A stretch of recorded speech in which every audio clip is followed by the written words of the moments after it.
Sa ngalan ng Ama, ng Anak, at ng Espiritu Santo, Amen. sumainyong Panginoon. At sumainyo rin. Mga kapatid, aminin natin ating mga kasalanan upang tayo maging marapat gumanap sa banal na pagdiriwang. Inaamin ko sa makapangyarihang Diyos at sa inyo mga kapatid, na lubha akong nagkasala sa isip, sa salita at sa gawa, at sa aking pagkukulang. Kaya isinasamo ko sa mahal na Birheng Maria, sa lahat ng mga anghel at mga banal, at sa inyo mga kapatid, na ako'y panalangin sa Panginoong ating Diyos. Kaawan tayo na makapangyarihan Diyos, patawarin tayo sa ating mga kasalanan at patnubayan tayo sa buhay na walang hanggan. Amen. Panginoon, kaawan mo kami. Panginoon, kaawaan mo kami. Kristo, kaawan mo kami. Kristo, kaawaan mo kami. Panginoon, kaawan mo kami. Panginoon, kaawaan mo kami. Manalangin tayo. Naman namin makapangyarihan, binigay mo sa iyong sambayanan sina San Cornelio at San Cipriano bilang mauhusay na tagapangasiwa, bilang katugunan sa kanilang pagdalangin, kami gawin mong matibay sa pananampalataya at katatagan, at masigasig na gumawa para sa pagkakaisa ng sambayanan. Sa pamamagitan ni Jesucristo, kasama ng Espiritu Santo, magpasawalang hanggan. Amen.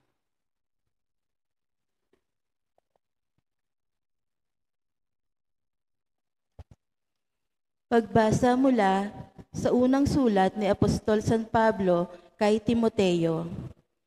Pinakamamahal, narito ang isang katotohanan dapat tanggapit paniwalaan ng lahat. Si Kristo Jesus ay naparito sa sanlibutan upang iligtas ang mga makasalanan, at ako ang pinakamasama sa lahat.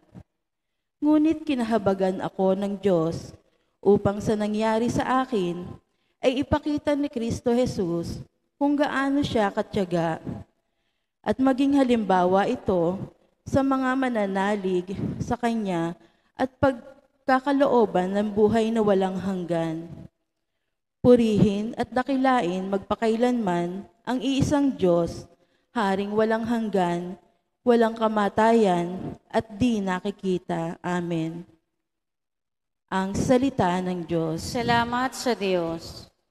Ngalan ng Diyos ay idangal, ngayon at magpakailanman. Ngalan ng Diyos ay idangal, ngayon at magpakailanman. Dapat na magpuri ang mga alipin. Ang ngalan ng poon ay dapat purihin. Ang kanyang pangalan ay papurihan, magmula ngayon, magpakailanman. Ngalan ng Diyos ay idangal, ngayon at magpakailanman. Buhat sa silangan hanggang sa kanluran, ang ngalan ng poon, pupurihing tunay. Siya'y nagahari sa lahat ng bansa, lampas pa sa langit ang pagkadakila. Ngalan ng Diyos ay idangal, ngayon at magpakailanman. Walang makatulad ang Panginoong Diyos, na sa kalangitan doon naluluklok. Buhat sa itaas, siya'y tumutunghay. Ang lupa at langit, kanyang minamasdan. Mula sa alabok ang mahihirap, sa pagkalugami ay itinataas. Ngalan ng Diyos ay idangal, ngayon at pakailanman.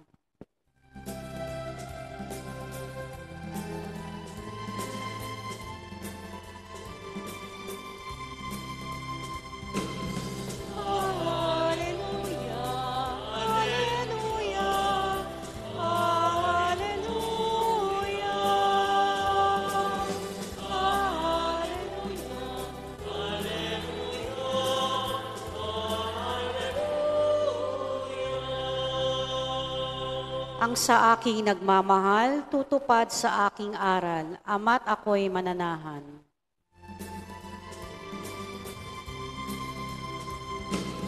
Hallelujah, Hallelujah, Hallelujah, Hallelujah, Hallelujah.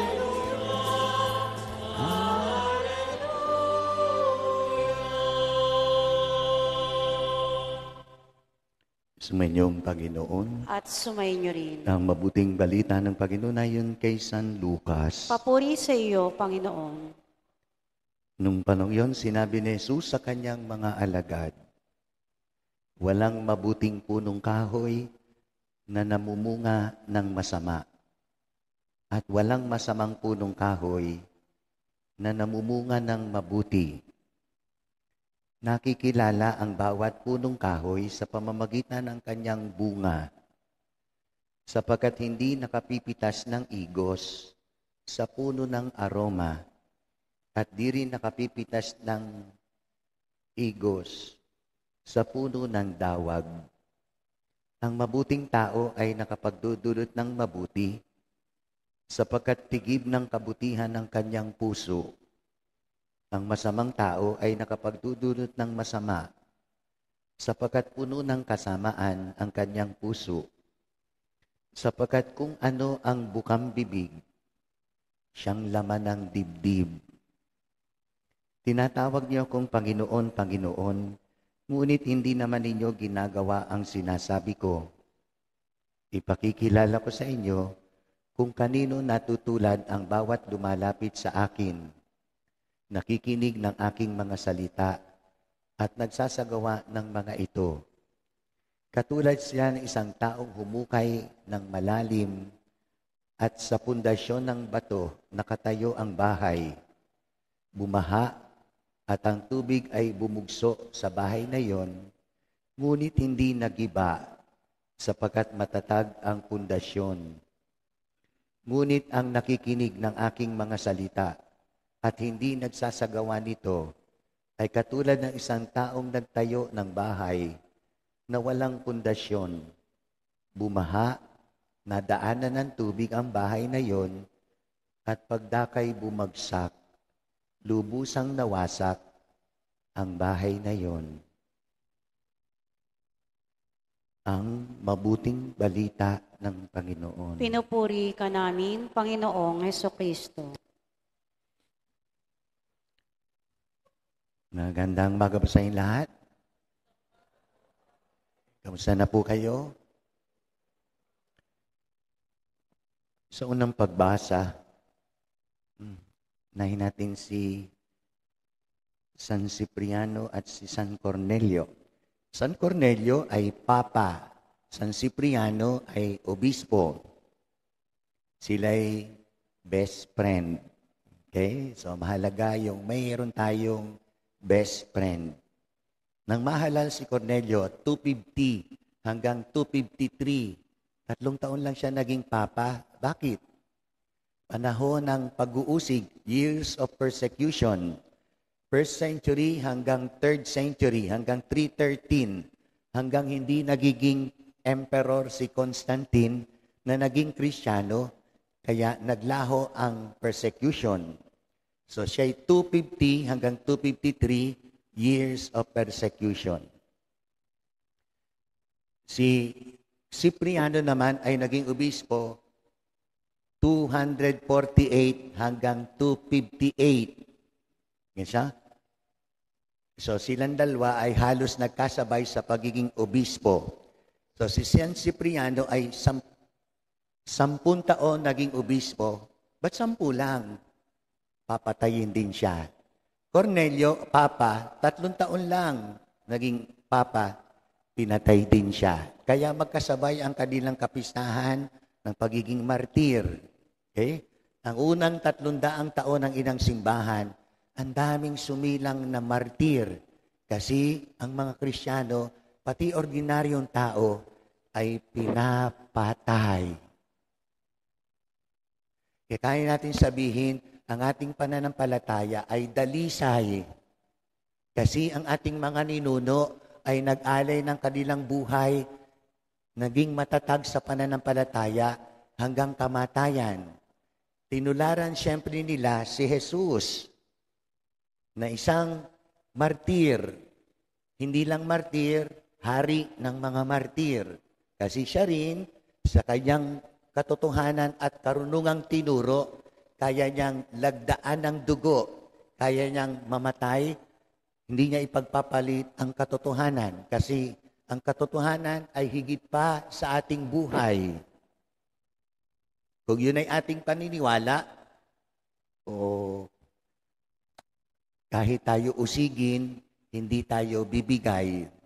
San Lorenzo Ruiz, San Pedro Calungsod, mga binatilyo yan ha, katikista, tsaka sakristan. Mga binatilyo, pero sa pananampalataya, naging matatag, pinatay. Naging santo sila. So tayo rin, maging matatag sa pananampalataya. So ano nangyari sa dalawang santong ito? Nung mahalal si San Cornelio, tumutol ang isang pari ng pangalan ni Nobasyan. At siya mismo ang nagdeklara sa kanyang sariling maging obispo. Yun ang unang pagkakataon na kung tawagin ay sisim o kaya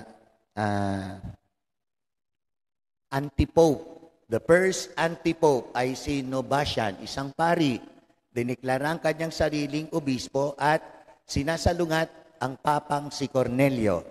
Siyempre, nagalit din si Cipriano kay Nobasyan. Pinagtanggol niya ang papang si Cornelio. Ganun sila, mag-best friend. Okay? So, pero nakapangihinayang. Kasi yung ginawa ni Nobasyan ay tinularan pa ng 36 na pari na nagdeklara na sila rin ay obispo sa loob ng maraming daang taon. Yan siya? So, unang first antipope, sinundan pa ng iba pa. So, ang mga pagsubok sa simbahan ay hindi lang coming from the outside, coming from the inside. Yan siya? Yung Arianism, si Arius ay isang pari rin from Alexandria, Egypt, na sumalungat sa paniniwala na si Jesus ay tao lamang, hindi siya Diyos.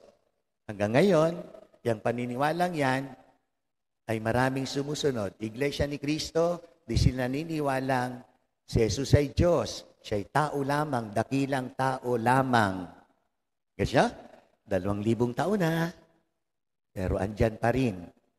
Pero hindi natin sila kinokondemn. Tayo'y naaawa sa kanila. Sila yung mga Kristiyano rin na hindi pa pumapaloob sa atin. Okay? At marami rin sila, mga born again, sumasalungat sa pamumuno ng Santo Papa. Ibang mga sekta, Sabadista, mga Christian denomination, Aglipay, mga walang pagkilala sa Santo Papa, okay? Sa pamumuno ng Santo Papa. Kaya sila humiwalay, sila gusto nilang, sila may kanilang pamumuno. Okay? So, balik tayo kay Cipriano at saka kay San Cornelio. So, yun yung dalawa. Naunang patayin si Cornelio kasi nga persecution. Sumunod si San Esteban the first Pope Stephen the first. Pero nung mapalitan si Cornelio, ayaw. parang Marites, no? Ayun na nangyari sa kasaysayan. Tumutol naman si Cipriano sa pamumuno ni San Stephen na Papa. Nga siya? Kahit si Obispong Cipriano na naging santo, ay tumutol sa pagiging Papa ni San Esteban. Pero wala siyang magagawa. Siyang inihalal na Papa. Pero ganun yung magkaibigan. Kasi sabi sumulat si San Cipriano kay si San Cornelio, we are friends forever. Hanggang sa kabilang buhay, friends tayo. Kaya nauso yung friends are forever. Dahil sa sulat ni San Cipriano kay Cornelio, na sila'y best friend sa lupa, sa kabilang buhay, best friend pa rin. Talaga nga kaya? O, tingnan natin pag tayo namatay, ha? Tingnan natin kung sila nga'y best friend pa rin doon. Siyempre naman. Okay? So, yun ang naging kasaysayan ng dalawa. Ano ibig sabihin? So kahit pala sila'y, si San Cipriano ay temperament, madaling magalit. Kaya nga, tinutulan niya si Novatian, tinutulan niya si San Esteban, pero naging santo. So kayo ba magagalitin? Pwede kayong maging santo at santa. Ano ibig sabihin? Na tayo sa lupa, kahit tayo nagkakamali, nagkukulang, nagkakasala, tayo lahat candidate maging santo at santa. Paano? Sundin lang natin ang mga tinuro ng Panginoon. Isabuhay natin ito. Hubungin natin ating sarili, magpakabuti, magpakabait. Pero sana, at the end of our lives, bago tayo pumanaw, kasundo tayo ng Diyos. Wala tayong mabigat na kasalanan. Tumutulong tayo sa kapwa. So hindi man tayo ideklarang santo at santa, katulad ng ating pinagdiriwang, ang mahalaga, ano tayo kapag tinimbang tayo ng Diyos? Tayo ba'y karapat-dapat sa langit o hindi muna? So, depende yan sa uri ng ating pamumuhay. Binabanggit sa atin ng Panginoon sa Ebanghelyo. Di ba? Nakikilala ang puno sa pamamagitan ng bunga. Mabigat na kasabihan. So, dahil tayo mga puno, hubugin natin ating pagkatao sa salita ng Diyos na siyang sanhi para tayo magpakabuti, magpakabait. Yun din ang sulat ni San Pablo kay Timoteo na isang binatilyo. Pero kumbaga, nangangasiwa siya ng sambayanan, isa siyang binatilyo. At sabi ni San Pablo, huwag mong ikahihiya kung sino ka, kung ano ka. Kasi ako, sabi ni San Pablo, dati inuusig ko ang mga Kristiyano. Pero nahabag sa akin ng Diyos at pinili niya ako para ipalaganap ang mabuting balita. Sabi pa ni San Pablo, na minsan binabanggit ko rin yung sa kanilang mga pagpapakumbaba. Sabi ni San Pablo, hininang ako ni Kristo at ako ang pinakamakasalanan sa lahat ng tao. Hindi yun kinahihiyan ni San Pablo. Ako ang pinakamakasalanan sa lahat ng tao. Pero ako'y hinirang pinili ni Kristo para ipalaganap kanyang mabuting balita. At siya, si Jesus, ang ating kaligtasan. Sa kanya nakasalalay ang ating kinabukasan. Kagalakan, ang makapilingan Diyos. Si San Agustin, nagbigay siya ng mga magginintuang panuntunan o kaya kasabihan na naging gabay ng inang simbahan hanggang ngayon, hanggang sa wakas ng panahon. Kasi nga, hindi lang pagtatalo sa doktrina, kundi sa mga personalidad inside and outside the church. Ganitong sabi ni San Agustin, in essential matters, unity. In doubtful matters, liberality. But in all things, charity. Nga siya? Sa mga bagay na napakahalaga, pagkakaisa, kaisahan. Tulad natin, mga Katoliko, ang ating loyalty sa Papa. Pag siya'y nagsalita, we obey. Okay? Bagamat hindi lahat. Sa mga usapin na very controversial, may mga Katoliko na ibang pag-iisip. Okay? Pangalawa, sabi niya, sa mga bagay na hindi naman masyadong mahalaga o kaya'y kaduda-duda, liberality, hayaan lang. Pangatlo, ngunit sa lahat ng bagay, kagandahang loob, pagmamahal, charity. Matatandaan niyo ba yan? Yan ay prinsipyo ng inang simbahan. On essential matters, unity. In doubtful matters, liberality. In all things, charity. Pwede natin yan i-apply sa ating mga samahan, sa ating personal na buhay. Itong aking bang paniniwala, is this essential? Dapat kaisa ako ng simbahan. Halimbawa, mga controversial na usapin, abortion. Anong tayo mo? Saan ka nakatayo? Gusto mo ba? Ayaw mo ba? Hindi siyempre, kung anong turo ng simbahan, masama kasi naipagkitil ng buhay. Tuturuan ko ang aking anak, huwag magpapalaglag. Hindi kasalanan ng sanggol ang siya'y mabuo sa tiyan ng aking anak, ng inyong anak. So, kaisa ba kayo ng simbahan? Kaisa ba tayo sa paniniwala ng simbahan? So, mga controversial issue, same-sex marriage. Sabi ng simbahan, pwede magsama lalaki sa lalaki, babae sa babae, huwag magtatalik. Huwag magtatalik, kasalanan. O kung sakaling sa inyo mismong karanasan, inyong anak, o anak, ba't ba lalaki sa lalaki kayong dalawa? Ma, kami naman ay magkasama nga, pero di kami nagtatalik. Ay, salamat. Huwag magtatalik. Babae sa babae, di ba? Nangyayari.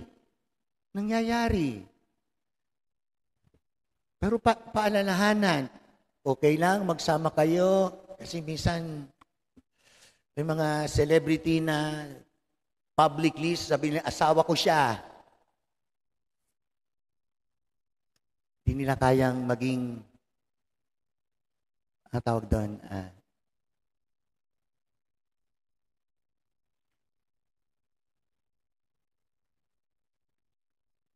LGBTQ.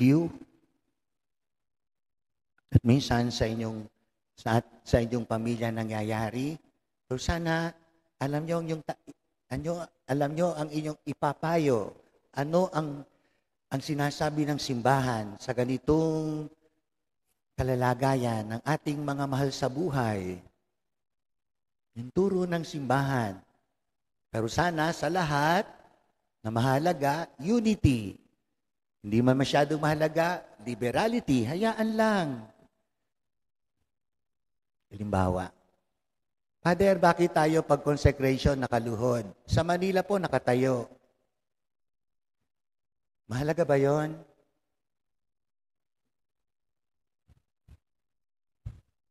Pero ang simbahan silent din, ay di niya magsalita. So kung ay magsalita na mismo ang simbahan, kung anong ating ginagawa, hayaan lang, hayaan din sila. Liberality. Okay? Ganon din sa ibang mga usapin. Medyo buksan ang ating kaisipan at umunawa. Kasi in all things, charity. Hindi kailangan magbatuhan, hindi kailangan mag-away, hindi kailangan pag-usapan kung sakali, hindi na kailangan maging sanhi ng samaan ng loob. No.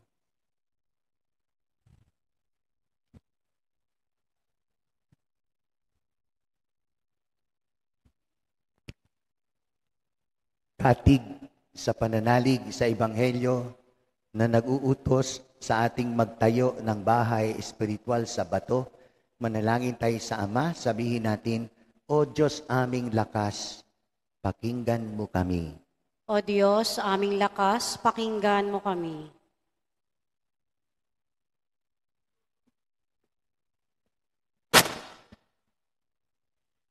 Ang simbahan naway, palagi ang makita bilang isang matatag at ligtas na tahanang itinindig sa matibay na pundasyong bato, manalangin tayo sa Panginoon. O Diyos, aming lakas, pakinggan mo kami.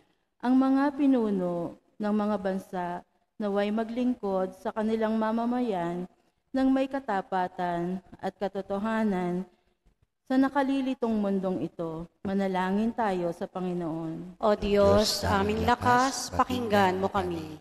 Ang paghuhubog sa mga kabataan naway maitatag ayon sa mga bagay na pinahahalagahan ng kaharian. Manalangin tayo sa Panginoon. O Diyos, aming lakas, pakinggan mo kami. Ang mga taong nagdurusa sa isip at pangangatawan, paghihirap, naway manatiling matatag at mapayapa sa bato ng pananampalataya. Manalangin tayo sa Panginoon. O Diyos, aming lakas, pakinggan mo kami. Ang ating mga mahal na yumaong kamag-anak at kaibigan, naway makatagpo ng kapayapaan at kaligayahan. Manalangin tayo sa Panginoon. O Diyos, aming lakas, pakinggan mo kami. Sama natin sa ating panalangin, ating mga sarili-sariling pasasalamat, papuri at mga kahilingan, kaya hindi ng kahilingan na ating Santo Papa at mga obispo. Manalangin tayo. O Diyos, aming lakas, pakinggan mo kami. Ama naming nasa langit, bigyan mo kami ng biyayang maunawaan kung paano nakaugnay ang aming buhay sa kabutihan, kabaitan at katapangan ng aming kapwa upang maging bukas kami sa kanilang pangangailangan at maging matapat sa aming mga tungkulin. Hindi namin ito sa ngalan ni Kristong aming Panginoon. Amen.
Manalangin kayo mga kapatid, ating paghain ng Diyos amang makapangyarihan. Tanggapin nawa ng Panginoon itong paghain sa iyong mga kamay, sa kapurihan niya at karangalan, sa ating kapakinabangan at sa buong sambayan niyang banal.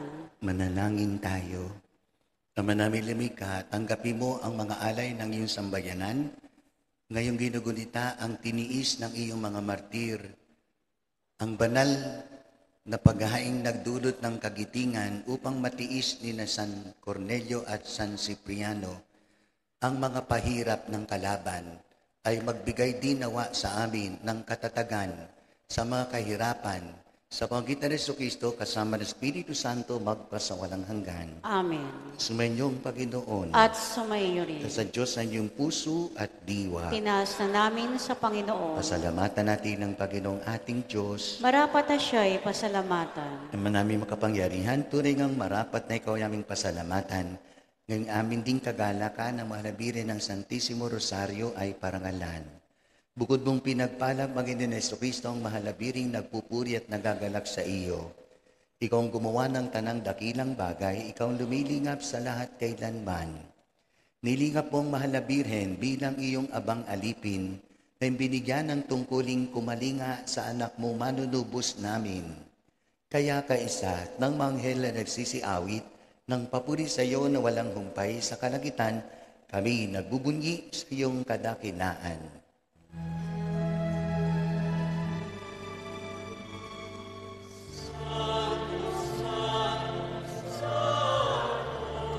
Panginoong Diyos na makapangyarihan, napupuno ang ng kadakilaan.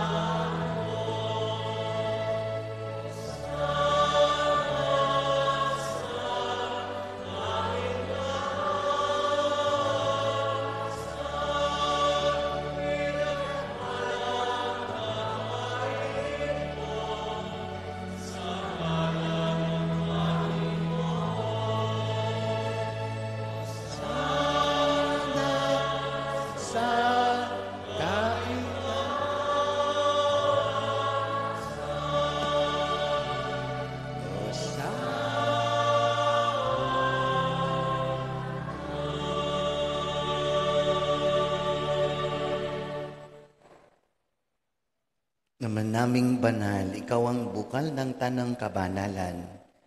Kaya't sa pamamagitan ng Espiritu, gawin mong banal ang kaloob na ito upang para sa aming maging katawan at dugo ng aming Panginoong Jesucristo.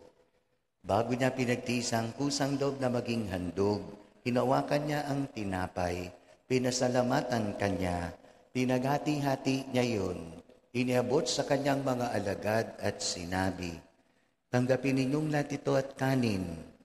Ito ang aking katawan na yahandog para sa inyo."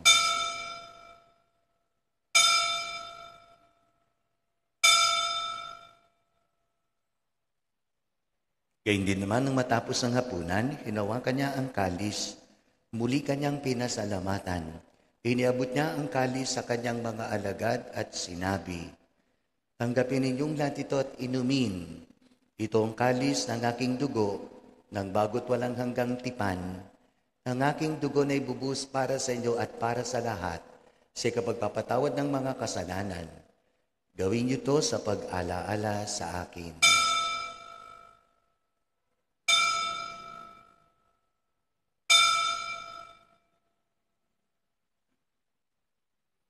Ipagbunyi natin ang misteryo ng ating pananampalataya.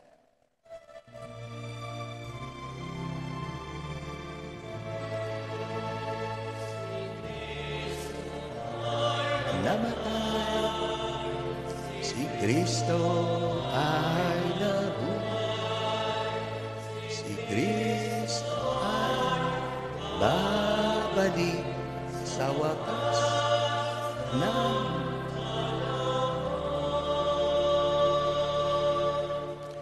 Ama, ginagalan mo ngayon ang pag-aalaala sa pagkamatay at muling pagkabuhay ng iyong anak. Kaya't inialay namin sa iyo ang tinapay na nagbibigay buhay at ang kalis na nagkakalob ng kaligtasan. Kami nagpapasalamat dahil kami iminarapat na tumayo sa harap mo para maglingkod sa iyo. Sinasamo namin kami magsasalo-salo sa katawan at dugo ni Kristo na mabuklod sa pagkakaisa sa pamamagitan ng Espiritu Santo. Ama, halingapin mong simbahang laganap sa buong daigdig, Reynaldo naming bispo at ng tanang kaparian. Alalahan mo rin ang iyong mga anak na nagkakatipon ngayon, naway basbasam sila at pagpalain, kaya hindi ng kanilang mga tahanan. Inaalala rin namin lahat ng mga nahihirapan sa buhay, na pagkalabisan lakas at tulong sa kanilang mga pangangailangan. Gayun din kalusugan sa mga may karamdaman at kapansanan. Alalahan mo rin ang mga kapatid naming nahimlay, may pag-asang sila'y muling mabubuhay, kaya hindi ng lahat ng mga pumanaw. Kaawan mo sila at patuloy sa iyong kaliwanagan. Kaawan mo pagindapatin kaming lahat na makasali sa iyong buhay na walang wakas. Kaysa na malabiring Maria, Ina ng Diyos, kaysa ni San Jose ng kalisnisang esposo, kaysa ng mga apostol at lahat ng mga banal, na namuhay dis daigdig ng kalugod-lugod sa iyo, may pagdiwang nawa namin ang pagpupuri sa ikararangal mo sa magitan ng iyong anak na aming Panginoong Hesu Kristo. Sa pamamagitan ni Kristo, kasama niya at sa Kanya, ang lahat ng parangal at papuri sa iyo, Diyos amang makapangyarihan, kasama ng Espiritu Santo magpasawalang hanggan.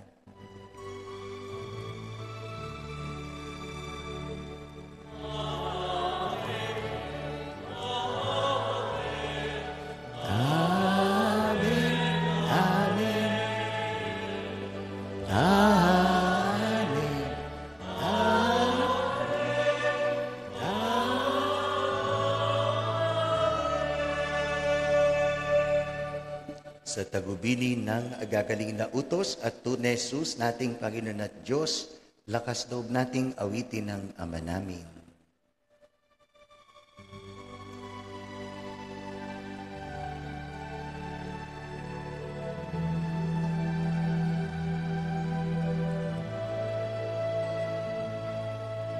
Ama namin, sumasalangit ka, sambahin ang ngalan mo,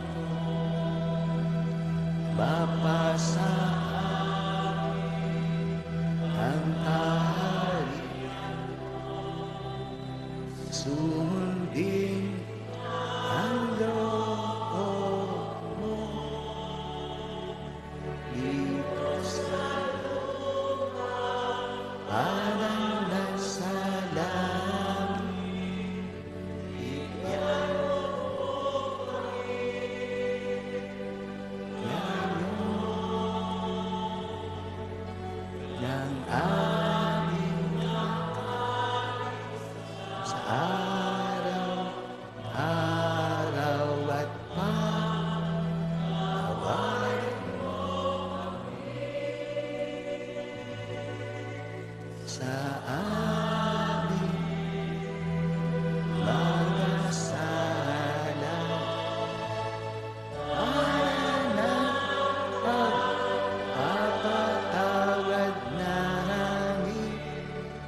sa nagkakasala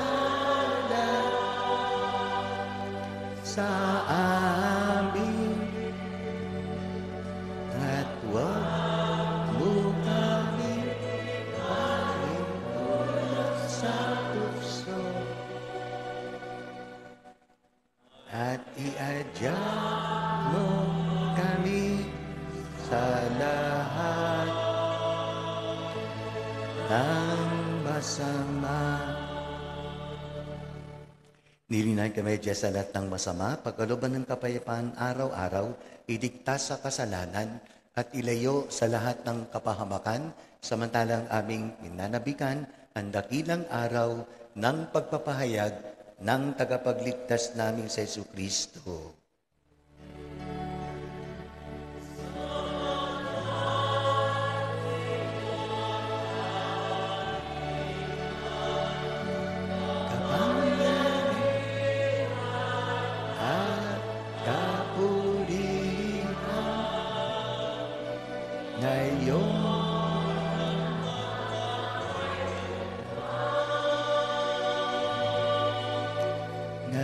Ngayon at magpakailanman.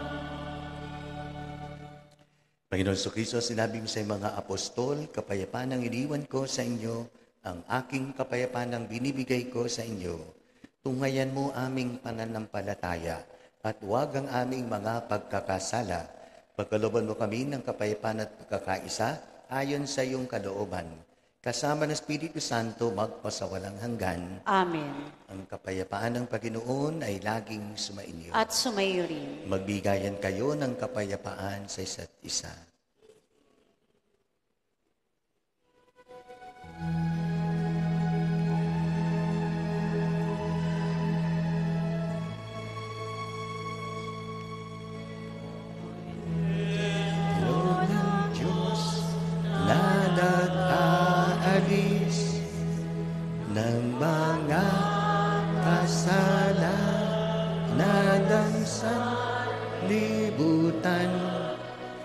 maawa ka amin. Kordero ng Diyos na nag-aalis ng mga kasalanan ng sanlibutan, maawa ka sa amin. Kordero ng Diyos na nag-aalis ng mga kasalanan ng sanlibutan,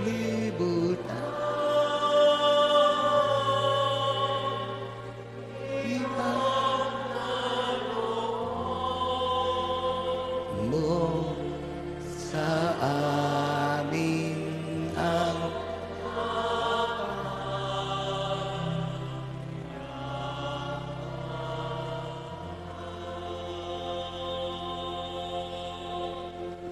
itong koder ng Diyos na nagaling sa mga kasalanan ng sanlibutan, mapapalad ang inanyahan sa kanyang piging. Panginoon, hindi ako karapat-dapat na magpatuloy sa iyo. Ngunit sa isang salita mo lamang ay gagaling na ako. Ipagsanggalang nawa tayo ng katawan at dugo ni Kristo para sa buhay na walang hanggan. Amen.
Manalangin tayo.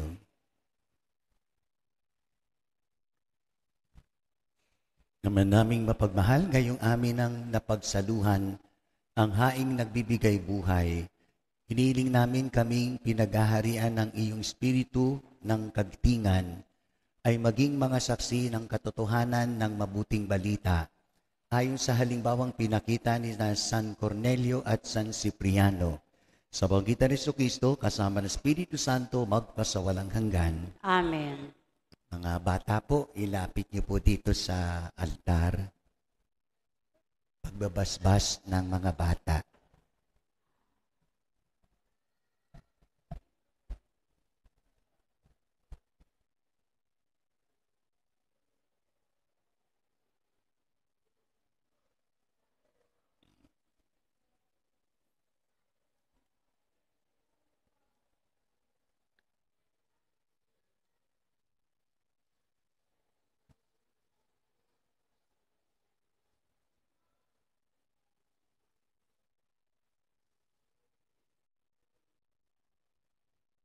Manalangin tayo.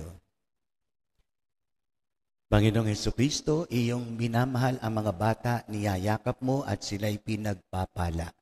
Sinasamo namin sa iyo na basbasan mo ang mga batang ito upang sila'y lumaking malulusog, bukas palad, makatarungan, mapagpakumbaba, masunurin sa kanilang mga magulang, matulungin sa kanilang kapwa, nagpapahalaga sa buhay, nagmamahal sa bayan, at nagmamalasakit sa kalikasan.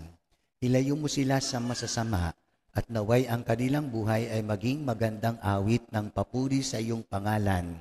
Ikaw na nabubuhay at naghahari kasama ng Ama at ang Espiritu Santo magpasawalang hanggan.